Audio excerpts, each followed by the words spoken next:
एक प्रश्न विचारू? खूप मानसिक अस्वस्थता आहे का? की खूप थकला आहात? कोणामुळे? दुसऱ्यांमुळे नाही हो, फक्त स्वतःमुळे. झालेली गोष्ट पुन्हा पुन्हा मनात येणं, तेच शब्द, तो क्षण, आणि आपण स्वतःलाच दोष देत बसतो.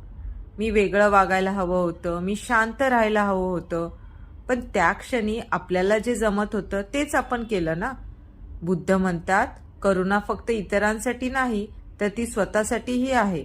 स्वतःला माफ करणं म्हणजे मनाचं ओझं खाली ठेवणं. तुम्ही वाईट नाही आहात हो, तुम्ही फक्त थकलेले आहात, आणि थकलेला माणूस कधी कधी चुकतोच. तिथे गिल्ट स्वतः न घेता स्वतःला माफ करूया. आज एक काम नक्की करूया, स्वतःला समजून घेऊया, स्वतःला माफ करूया, आणि मन हलकं करूया. कराल ना मग? हा विचार जर आवडला असेल तर नक्की शेअर करा. माझ्या यूट्यूब चॅनलला सबस्क्राईब करा. जय भीम. नमो बुद्धाय.